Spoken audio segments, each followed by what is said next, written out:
Good evening, and welcome to tonight's virtual listening session on community engagement and workforce development for the My Solar for All program.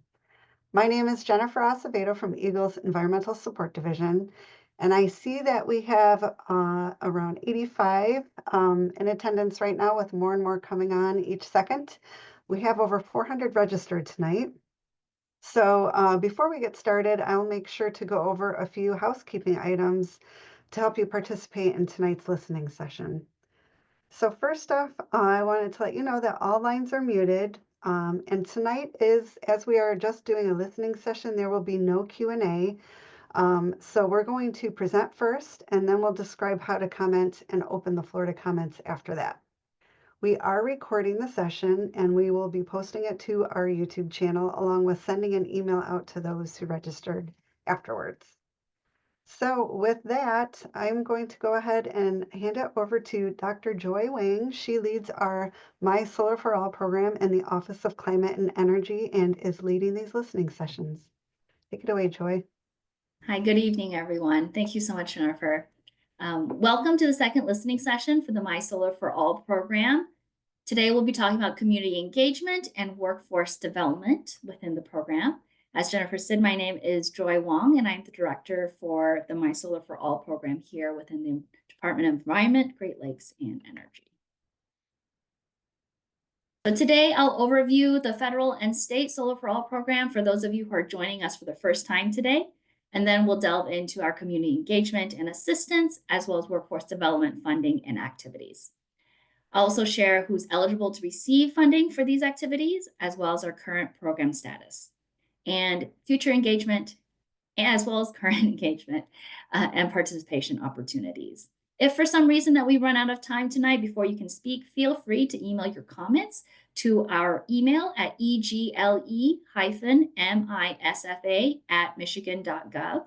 Please include the subject line My Solar for All Listening Session 2 comments to help us. And if you have questions after this presentation, feel free to also send them to that email. So our award is from the U.S. Environmental Protection Agency's Solar for All program, which is part of the Greenhouse Gas Reduction Fund created by the Inflation Reduction Act that was passed by Congress and signed by the President.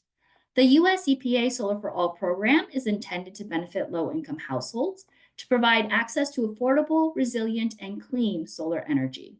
There is a total of 60 Solar for All grant recipients across the U.S. that are committed to funding residential and residential serving community solar projects, creating equitable access to affordable, resilient solar, and to deliver good paying, high quality jobs. So Michigan's Solar for All program is federally funded and dependent on the U.S. Environmental Protection Agency's funds.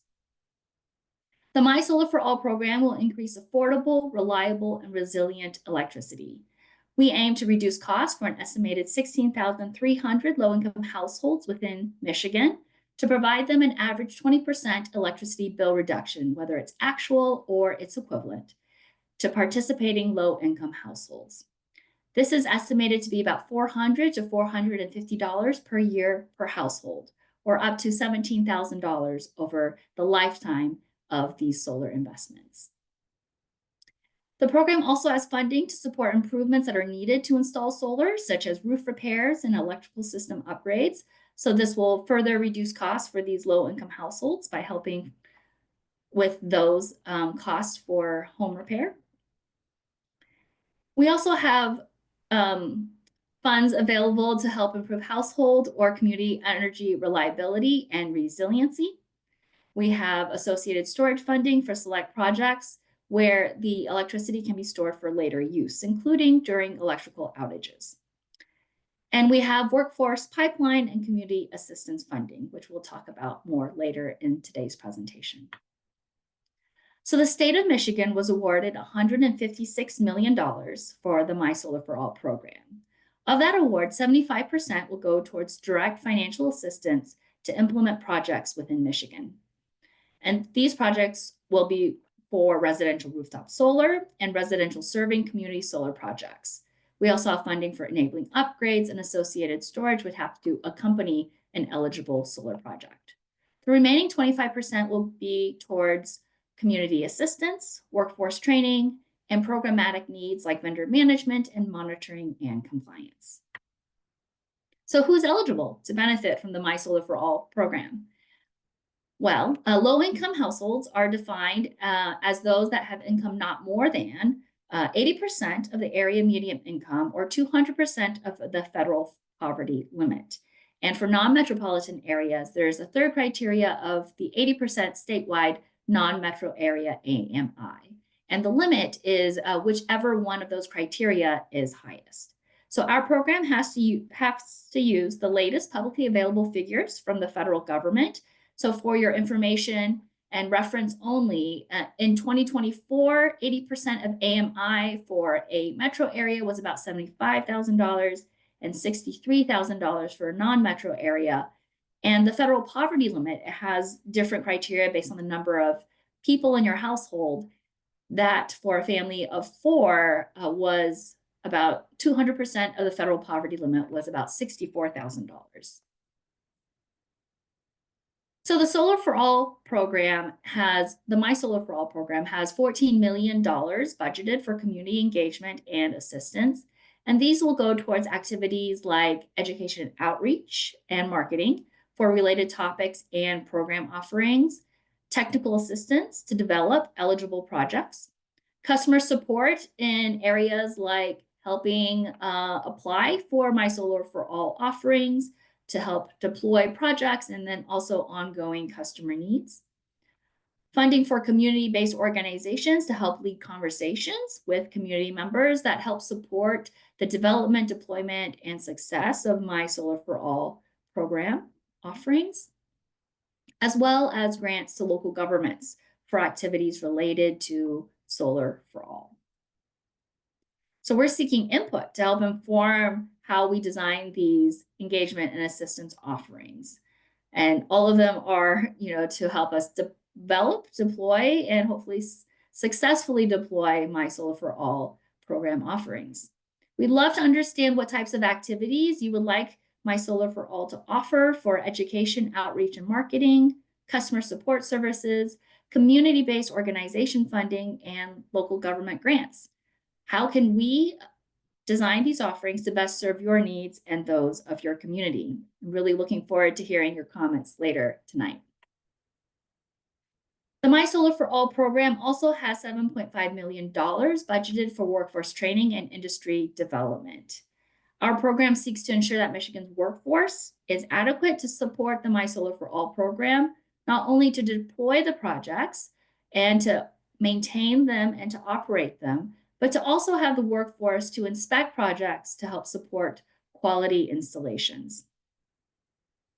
Our program aims to develop criteria and program offerings to help promote the adoption of best practices and industry standards, to help support trained workers to secure high quality and high wage careers, and to develop workforce pipelines supporting My Solar for All, especially in our low income communities.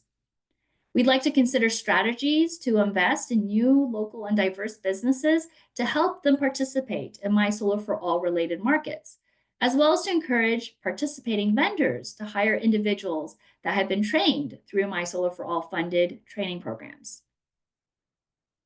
Of the workforce budget, $1 million is set aside for the development of a workforce and industry sector hub. This is in collaboration with the Michigan Department of Labor and Economic Opportunity. This hub will align training programs by fostering collaboration among solar industry employers, vocational programs, and regulatory bodies. And these programs could offer industry-specific training as well as education on standards and safety procedures. Like for the community assistance area, we are seeking your input to help inform the offerings that we have for workforce training and industry development. We'd love to have your input inform the goals that we have for workforce development and inform the design of the solar market sector hub, as well as our plan to invest in existing related workforce development programs and the criteria that we use to select the communities that will be hosting those workforce training programs, as well as vendor-related topics like qualified vendor management and vendor selection criteria. We would love to understand how you think My Solar for All offerings in the workforce space can best serve your needs and those of your community.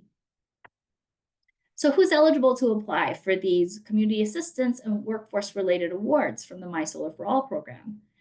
Well, eligible entities are governmental entities, tribes, nonprofits, municipal and cooperative utilities, and schools, colleges, and universities. And though these eligible entities are the ones that are eligible to receive the funding, they can have project partners that are not on this list. Next, I'll provide a current program status update for you all. So we have received EPA approval to design and deploy our program offerings as it is described in our approved work plan. We have onboarded 2 contractor groups in the last month.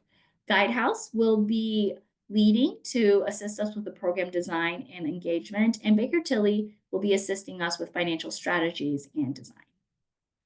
So we've initiated the program engagement and design phase, and we are very excited to receive your input on how we can best design a program to serve Michigan.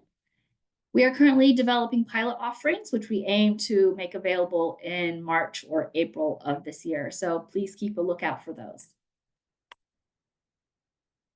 As I said earlier, the My Solar for All program is a federally funded grant, and there has been some uncertainty in that space as of late. We have been impacted by actions taken by the new federal administration because we are a federally funded program, but those actions have not changed Michigan's grant agreement with the US EPA, which is a legal contract obligating program funds for My Solar for All. And these obligated funds are committed to us as long as we're in compliance with program terms and conditions. And at this time, the My Solar for All program remains accessible. And should changes occur at the federal level, we will evaluate and address those changes at that time. So the My Solar for All program staff believe in the importance of this work. We remain excited about it, and we will persist in moving the program forward as allowed by law and to the best of our ability. So your input and collaboration is important, especially in these uncertain times. It will help support the development of an effective and hopefully innovative program that helps support Michigan needs. And we hope that you develop projects and apply for these My Solar for All opportunities. Please stay engaged with the My Solar for All program. We have future listening sessions all in the evening, 3 more in our series on different topics of the program. So please join us if you have the interest and the time. Fill out our interest form if you haven't already. Sign up for our listserv for program updates. When our pilot opportunities are available, we'll definitely send that out on the listserv so those folks know. And we have a variety of opportunities for input that we're still developing and hope to make available soon, such as surveys, a request for information, future focus work groups, and office hours. Our website is in the process of being updated, so thank you for your continued patience on that front. We hope to have more information there soon. And last but not least, please develop projects and apply for these funding opportunities.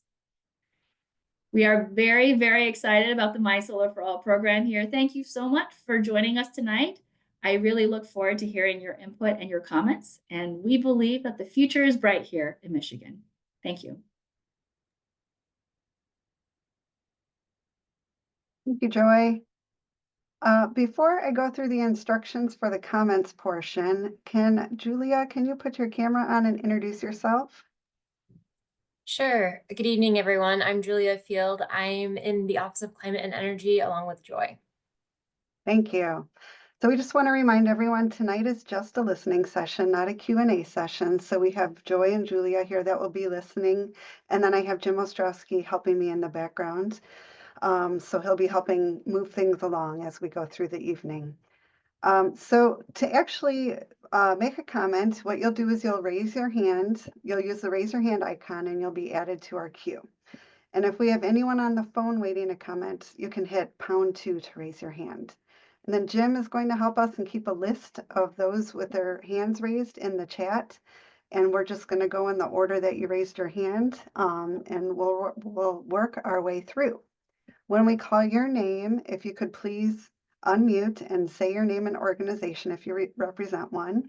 Like I said, we're here to listen, so comments are going to be limited to a maximum of 3 minutes per person, and you can only comment one time. You'll see a timer at the top right of your screen, and when it's approaching the 2-minute mark, you'll see it turn orange and then red as it approaches 3. At the 3-minute mark, you'll hear a beep and you'll need to end your comments so the next person can start. And as always, if you can't get through all of your comments tonight and you still want, or you decide you don't want to comment tonight, you're always welcome to submit your comments to eagle-misfa@michigan.gov. So with all of that, we will go ahead and get started. And Jim already has our on deck, so we have Tamara H., Victor J., and Dave S. are on deck. So Tamara H., if you are ready, can go ahead. Sure. Hi, my name is Tamara Horn, and I'd like to speak about the importance of how EGLE engages with communities as you move forward with the Solar for All program. EGLE realistically can't develop new trusted relationships with every community you'll be working alongside, so it will be critical to identify community-based organizations that already exist in the communities where projects are rolled out. I encourage you to give preference to community-based organizations with a history in solar power and are already trusted leaders such as Solidarity Urban Core Collective, Michigan Environmental Justice Coalition, Interfaith Power and Light, and others that you should identify within each community. As you make these connections, EGLE should provide each community-based organization educational workshops, which will resolve information gaps. It's also important that EGLE commits to training and funding community-based organizations that conduct workshops and outreach. This includes providing materials translated into languages other than English and providing them in advance for those who need time to read information beforehand. If you can work these aspects into the rollout of the Solar for All program, then it will be more successful in reaching EGLE's intended recipients, and it will provide a more holistic approach for community members. Thank you for listening to my input. Thank you, Tamara. Next up is Victor Jimenez. Thank you very much. Good evening. My name is Victor Jimenez. I'm with the Michigan League of Conservation Voters. I'm here to voice my support for the Solar for All program and ensure its benefits reach the communities that need them most. Thanks to the Inflation Reduction Act and President Biden's Clean Energy Plan, Michigan has received $156 million grant to expand access to solar energy, lowering costs for families, improving public health, and creating good-paying jobs.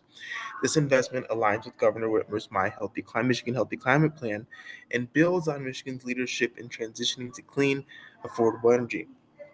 But we must prioritize the communities that need it most, especially those struggling with high energy bills and historically left out of clean energy programs. Rooftop and community solar projects can put real savings back into the pockets of working families while reducing pollution in our air and our water. To truly make solar accessible, we must remove barriers to community-owned solar projects and ensure funding goes to home upgrades like roof repairs and enable households to participate. Investing in locally owned, community-driven solar projects is the key to making clean energy work for all Michiganders, regardless of income or zip code. I urge decision makers to ensure this funding delivers real, lasting benefits to the communities that need it most. Let's make sure every Michigander has access to affordable, clean energy and lower bills that come with it. Thank you very much. Have a good evening.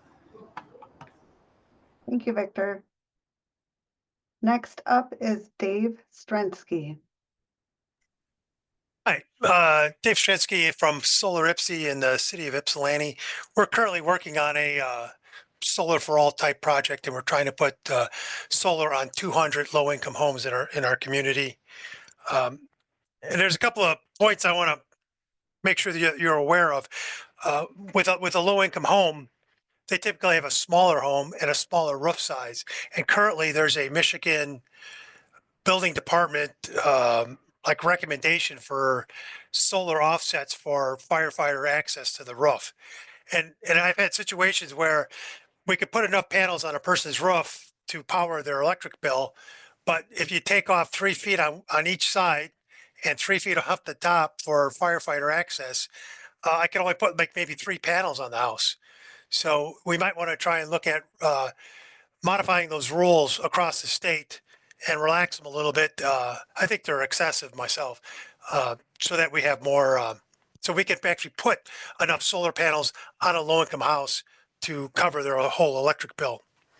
Another issue that we've run into is I want to make sure that the money goes to the homeowner who gets the solar on the roof and not to the contractor. So when we've done projects, we've set a cap on $1 per watt basis so that some contractor doesn't come in and starts installing solar on low income houses, but they're charging them $4 or $5 a watt, which should really be more in the $2 or $3 per watt range. So I want the money to go to putting solar on more homes instead of going into the contractor's pocket. And then the other issue is kind of the minimum size. So you really don't want to put a little bit of solar on a lot of houses. You'd rather cover the house on fewer houses because most inverters won't go down to below like 3 kilowatts. A typical house needs 5 kilowatts. So if you try to put 1 kilowatt on a house, you'll have troubles with the inverters. And then there's all these fixed costs of pulling permits and setting up and tearing down the job site. So you really want to focus on covering a home's full electric bill and try to covering 5 homes 20% of their electric bill. That's it. Sounds like a great project. I hope I can take advantage of it in the city of Ypsilanti. Thank you, Dave. Next up is Deba Harper. Hello, I'm Deepa Harper. I'm the founder and CEO of Chant Nation organization. We're currently doing a development where will we be training people in the communities to become solar panel installers and maintenance. And I just want to know what does our training program have to go through to be certified and partner with the Michigan Solar for All program as far as workforce development?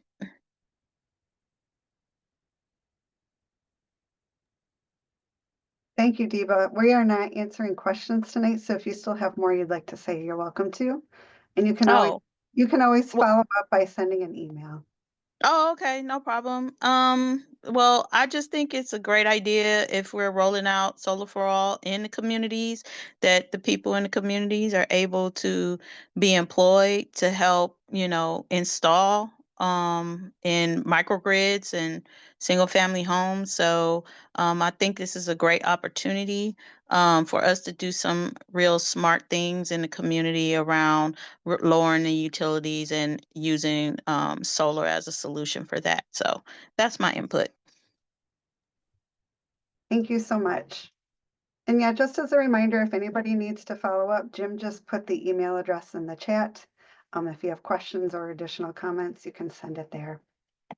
All right, so next up we have Cassandra Griffin.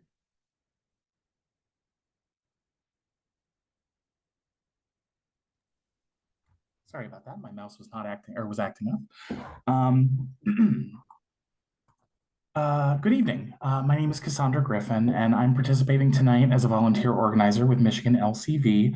I want to take this opportunity first to thank EGLE for hosting public comment tonight. Tonight, I'm interested in speaking to the vitality of ensuring low-income and disenfranchised neighborhoods are able to take advantage of the Solar for All program. As you know, Governor Whitmer's Michigan Healthy Climate Plan and the Clean Energy and Jobs Act from 2023. Michigan is leading the country in its transition to clean, affordable energy, and we want to make sure that the Solar for All program, we believe that the Solar for All program is among our most useful tools to allow Michiganders to benefit from clean energy investments in the near future. Rooftop solar is helping homeowners and businesses alike save money on energy, generating their own electricity. However, for too many Michiganders, the initial cost of installation on top of the energy bills that they're already paying is simply too heavy to incur.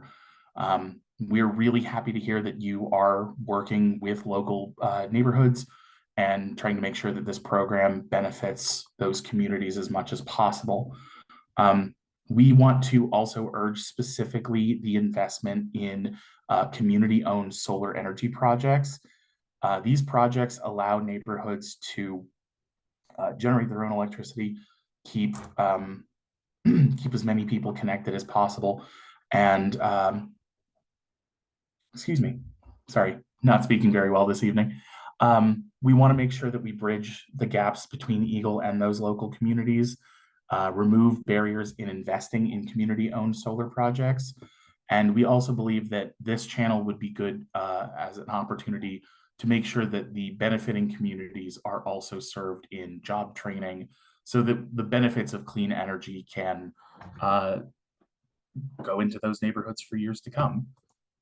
Thank you so much for your time, and thank you for allowing me to comment. Thank you, Cassandra. Next up is Carmelita Tiffany. Hi, everybody. My name is Carmelita, and I'm a board member with a few friends for the environment of the world over here in Ludington, Michigan, along Lake Michigan, the beautiful Lake Michigan. And first of all, I want to tell you all how much I admire all of your hard work. I'm not just talking about the people at EGLE. I'm talking about all of you people online here tonight, because this is something that is so important to our generations to come. A few friends for the environmental world. We're a small environmental group, and we work on educating our local area about all things environmental, of course. So I'm really excited about this. This sounds like a fantastic program. I will be paying attention closely. And also, I was wondering if there's a chance that the names of and email addresses of the speakers can be shared to the rest of us so I can touch base with some of them, because you've all spoken so eloquently. And I'm just an old farmer's wife sitting here in my my little farmhouse, and I'm just really impressed by all of you. So thanks so much for letting me speak. And this is going to be a great program, and I appreciate that it's available. Thank you, Carmelita. Next up, we have Gina Tall. I think you were at the top of our list and you dropped down. You lowered your hand, but you raised it back up. Are you there? I'm here. Can you hear me? Yes. Okay. I wasn't sure. I wanted to make sure that I wasn't reading off a question, but I do have a great comment. I was listening and heard that EGLE is looking to focus on community-based programs who are currently partnering with EGLE. We are a Justice 40 grantee, and we also received an EGLE grant for $363K from EGLE. This is the Detroit Black Community Food Sovereignty Network. 30% of that 360K is solar installation on our farm. Now, our farms feed our co-op grocery store, and our grocery store is on the first floor and a tenant of our building.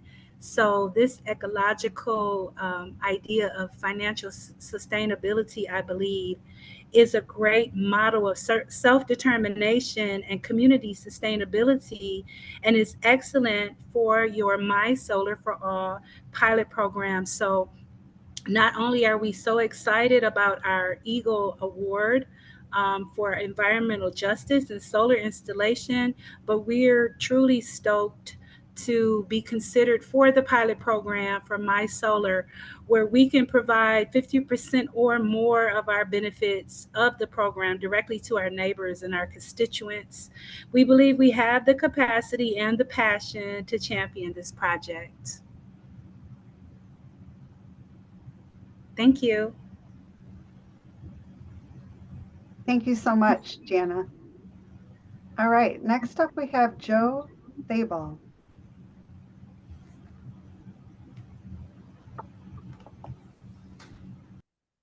Hi, I'm here. Go ahead. Hi, I've unmuted. Yep, we can hear you, Joe. You can go Okay. ahead. Thanks. Thank you for doing this. This is great. I'm an advocate of solar capture. That's a really good idea. But first of all, thank everybody on the call and works at EGLE, and anybody who is either an elected or an appointed public servant. This is a great career to have, and we have a lot of distress in that sector. It's much different from the commercial sector, the academic sector, and agricultural and so forth. So public service is great. Thank you very much for doing that sort of thing. I appreciate that. Any programs that you have, there really needs to be direct rebates for the consumer, because having to pay for something and wait for a rebate is going to be problematic, especially in these uncertain economic times. So make sure that it's low cost, direct cost to the consumer. I think it'd be a great idea if you could incorporate solar with other forms of energy savings. For example, geothermal. I think it'd be great if you had solar photovoltaic that could power your pumps for your geothermal. It'd be essentially zero operating costs. So that would be a great thing. Another thing to consider for your program is sometimes there are areas where you have to kind of dovetail something in that might fit, might not fit. There was a previous comment about having access for firefighters. I'm all for public safety, so that's an issue you're going to have to dance on and so forth. But there's going to be some compromises for that sort of thing. Maybe a firefighter could actually go to or the fire chief could go to the site and say, this really does not fit within the rules, but I think it's going to be okay if I had to get up there and put out a fire today and so forth. So maybe some exceptions, some discretion to the local firefighters and so forth. Another thing to consider would be sometimes there are smaller units that would be good for standalone with batteries and things like that.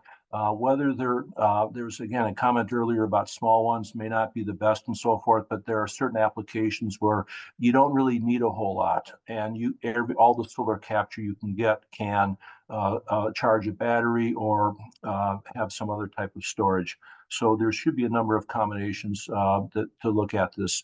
I do appreciate all your work. Enhanced education, let the public know that any solar capture is going to reduce fossil fuel use. You need to really stress that and try to make sure that we actually do reduce fossil fuel use by enhancing solar capture. Thank you again for doing this, and I'm done with my comments. Thank you very much. Have a good evening. Thank you, Joe. Next up is Brady Watson. Hi there, and thank you for the opportunity to speak this evening. My name is Brady Watson, and I work at the Union of Concerned Scientists, and I'm also speaking as a member of the Empower Michigan table today as well.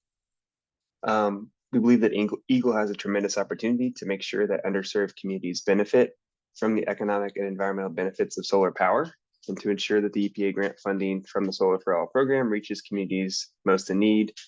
We strongly recommend that the agency work closely with impacted and targeted communities in designing the program. The HMES principles can help uphold the tenets of energy justice and democracy, which are vital to making this program a success. It's also important for government agencies like EGLE that are doing outreach in communities to understand past injustices that have harmed these communities and to be trained on how not to further those harms and engage in a way that is productive. Therefore, we believe that state agencies should have anti-racist policies in place before doing any community outreach.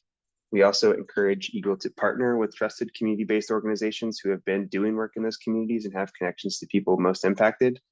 And it's important to start engagement early with these communities and maintain that engagement throughout the process to commit to continued future engagement as well. We also believe strongly in the importance of establishing participatory policymaking principles with those communities.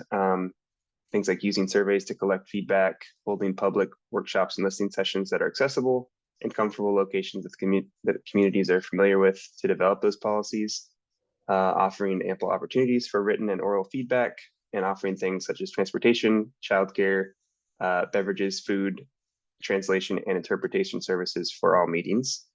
And also considering compensating attendees who attend the meetings for their time. With COVID rates constantly fluctuating as well, it's important to offer safe options for attendees, such as virtual options, and having masks in person to offer for folks as well. In addition to partnering with CBOs, it's also a good idea to help publicize events with CBOs who already have those connections and mediums to get the word out in their communities. And we believe that it's helpful to establish clear and transparent timelines with community input to lay out the program and how the process is going to work. It's also important to work on a language justice plan, which can help make sure that folks who may speak different languages or may need ASL interpretation have the ability to participate meaningfully as well. And it's important to publish materials ahead of time. Lastly, I'll just say something on messaging. It's important to have different messaging for different audiences. And we believe that if EGLE sticks to these principles, it'll be a successful implementation program for Solar for All. So thank you so much. Thank you, Brady. Next up, we have Maddie Jordan Woods. Good evening. I would like to thank you guys for continuing to have these sessions. I'm a retired executive director of a nonprofit in Kalamazoo, Michigan. And I just honestly have to say that without these sessions, I would have no idea of the things that are available for residents to help them reduce their energy costs. And everyone thinks that the people in these targeted neighborhoods are being informed and engaged, and it's not. So having said that, I am asking that you be open to new groups who are willing to provide paid on-the-job training to residents in the targeted area that is sustainable after the grant funds have been spent. And I thank you for giving me the opportunity to continue to learn. This last year and a half that I have been attending these sessions is just mind-boggling of what is available and how far behind so many low-income communities are. And so, yes, all kudos to the groups who have been working on solar, but yes, you still are missing a whole group, and they aren't just Black, they aren't just poor. And I just hope that you give those other groups an opportunity to, and yes, you may say you don't have enough time and you need to spend the money, but spending money with no results is, you might as well give it back. Thank you. Thank you, Maddie. Next up is Lynn Digby.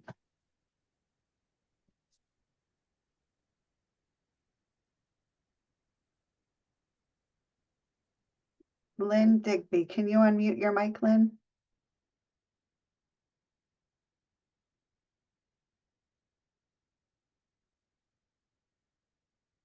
Let's try it again. Can you unmute your mic, Lynn Digby? Lynn, I think we're going to come back to you. We have one more commenter. Oh, are you there, Lynn? Okay. We're going to go on to the next one. Next up is Naira Sharif. Hi, my name is Naira Sharif. I'm the director of Flint Rising, which is based in Flint, Michigan. And I just have like a couple of things to add and things to think about, like as you are designing the program. One is to like when there is the promotion that you more heavily rely on graphics because it's something that cuts through language. So people can kind of know what it is, even though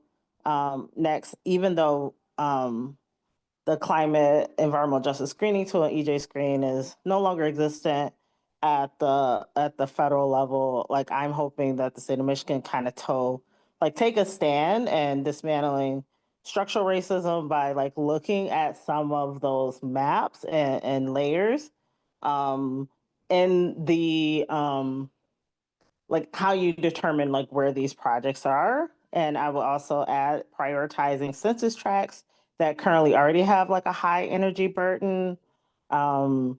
And also require like the recipients to submit a community engagement plan, because many times like does not happen. And so like that could be a way to kind of like really embed and community like in this process. Thank you for your time. Thank you, Naira. Up next, we're going to try Lynn Bigby again.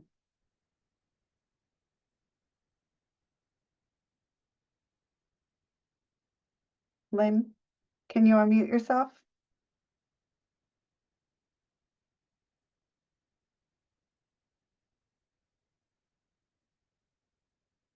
All right. We're going to move on to the next person for now. Amanda Costello.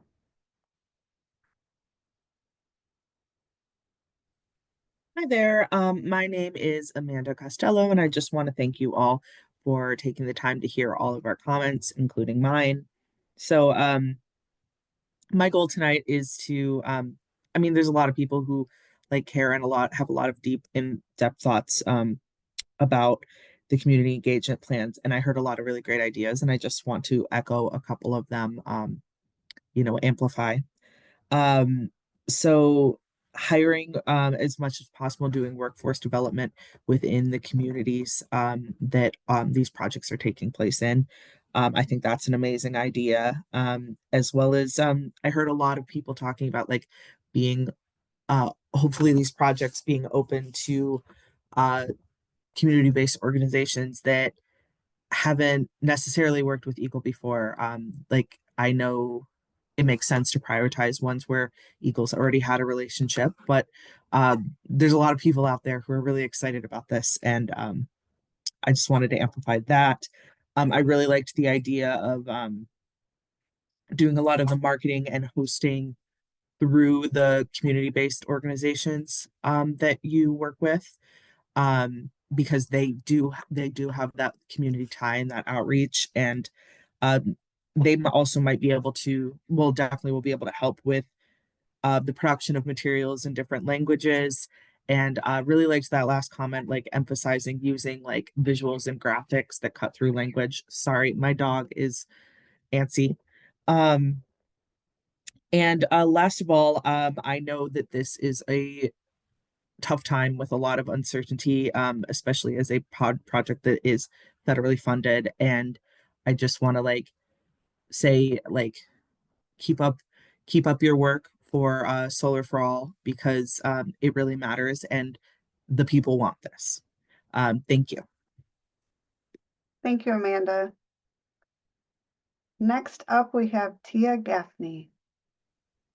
Hello, my name is Tia Gaffney, and I am an undergraduate student at the University of Wisconsin-Madison, studying environmental studies in English. Obviously, I am not part of the Michigan community, but I have done some studies and reviewed a few Michigan-based case studies involving community engagement and solar energy integration. And so I would just like to share some of the findings from those studies in case they're beneficial to you all. So firstly, I believe it is beneficial and important to stay local to allow for a more in-depth trust-building process and community involvement. And that definitely involves working with like local community based organizations. It is best to meaningfully involve community members as early as possible through methods such as open houses, door-to-door knocking, project websites, and social media campaigns. Face-to-face small group communication creates a human connection between developers and individuals within a low-income community and allows for the most direct and efficient communication.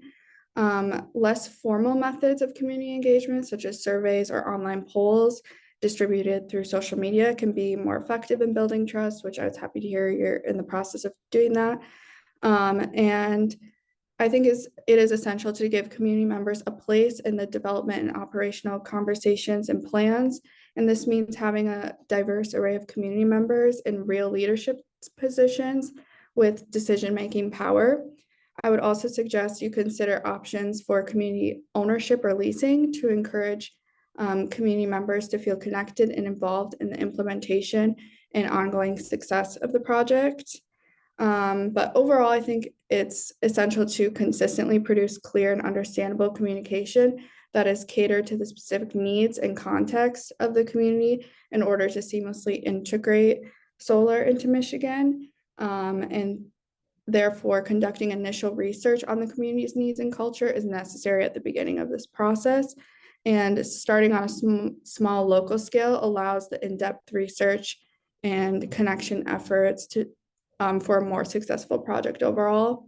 And then starting on the smaller scale and working upwards will be the most effective way to rapidly integrate solar across the state.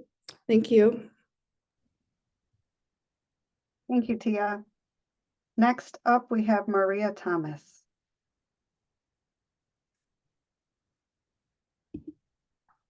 Good evening, everybody. I hope everybody is well, even in the midst of the struggle. I'm here today representing Empower Michigan, but I'm also driven on a personal level. And I hope this is being recorded because I ran from another meeting to be here and missed a bit of the presentation. That's my first comment. I agree with most of what has been said this evening from the other commenters. I think that you are being able to understand not only the anxiety, but the excitement on the possibility of us being able to provide solar options for all. Thank you so much, Jennifer. But we need to not only educate the community and plan these engagements, but we have to make sure that we're meeting the people where they are. So that means not just with our vernacular, but also providing them the ability to come to these engagements. So virtual is one option, but if it's going to be in person, please make sure that if you can accommodate children one way or another. That's always been effective in grassroots organizing. Serving food also to relieve the burden of providing a meal as the residents come out to glean information that's beneficial to them, but they may need an immediate benefit and relief for that evening's cooking. Also, I strongly agree with expanding beyond solar to other renewables. There are options in our area that are, our area is so diverse that one option may not be correct or appropriate. Maybe two options could eliminate the energy burden altogether. So please consider expanding beyond solar only. So please consider all of the comments that you've heard with great weight, because we're not just looking at this round of monies, and hopefully there will be more coming after 2026 and beyond 2028. But we need this. We want this. Anyone who knows about it wants it, but we have to fight for it. So let's keep up the good fight and unite everybody around this cause. And let's look forward and take action. Thank you so much for the opportunity to speak. And thank you for the program. Thank you, Maria. We're going to give one more try for Lynn Digby. Can you hear me? Yes. Great. I'm sorry. I do a lot of community service and I develop programs. I did 21 years of Habitat for Humanity, and those would be good places to put some solar panels. And some low-income senior housing, apartments like, and trailer parks. We have two really, really bad trailer parks in Kalamazoo County, and that's where I am. And they got kind of wiped during the tornadoes that went through our county. And that would be a really good place. I've also been trained as a wind power to go up the towers. That would, I really endorse that to any kind of alternative energy that's normal, and wave action. We could put some wave energy stuff on Lake Michigan. And I think job training for young people to bring them in and let them look at some of the unique things that are with solar panels. And I've been lobbying my church to get solar panels for the roof. It's 200 years old. They just finished resurfacing and putting new support beams in for the church. But it's still dark in the sanctuary. That's the way they used to make old churches. And we have a lot of community service projects that operate out of our church. And let's see, medical facilities. There's a lot of low-income medical facilities that take care of normal people, and that would be a good place to start. And that's about it. And community centers, because I work with a lot of getting leftover Panera bread to community centers. And my church started Loaves and Fishes for 50 years ago. And places like that distribute free goods for people who are, in need of things. So thank you for doing this. I think it's a great idea. But maybe we can also start looking at wind tunnels and windmills and wave power. There was some talk about putting some wave and energy generating things out in Lake Michigan. I don't know if I haven't read any more about it lately, but thank you. Bye-bye. Thank you, Lynn. Okay, next up we have Kyle Mundy. Hi, can you hear me? Yes. Excellent. My name is Kyle Mundy. I'm a resident of Berrien County in Michigan.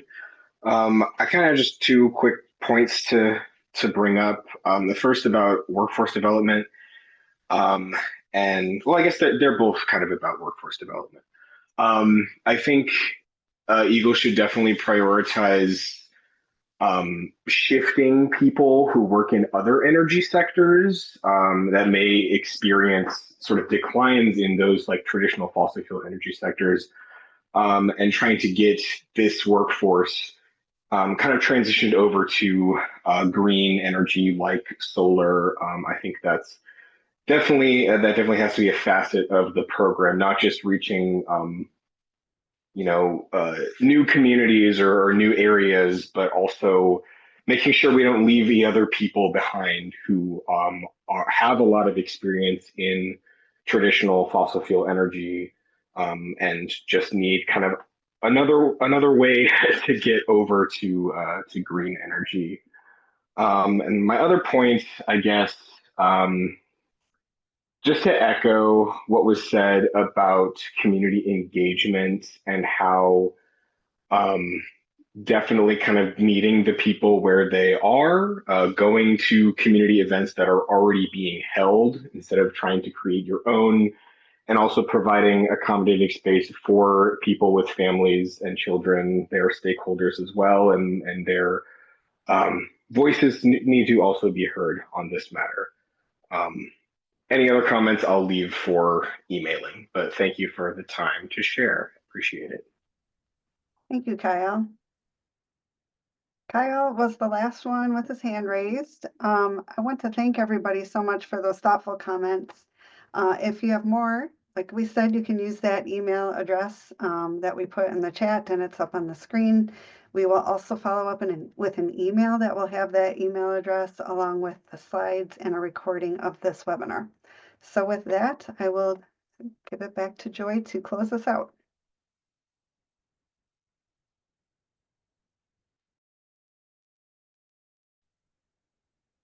Thank you everyone so much for those comments, and thank you, Jennifer, for moderating.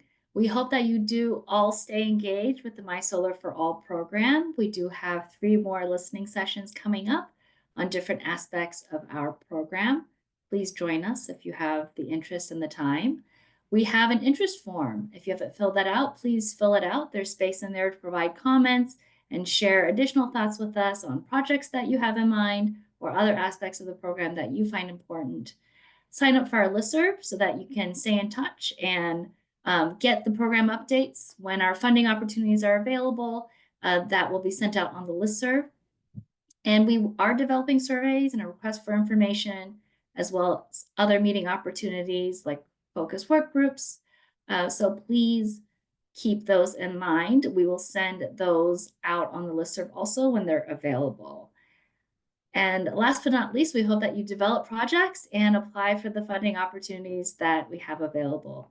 We are very excited about this program, and we're really glad to hear that many of you all are excited too. So we do believe the future is bright here in Michigan. Thank you so much for your time tonight, and we look forward to implementing this program and getting exciting projects out in our communities. Thank you.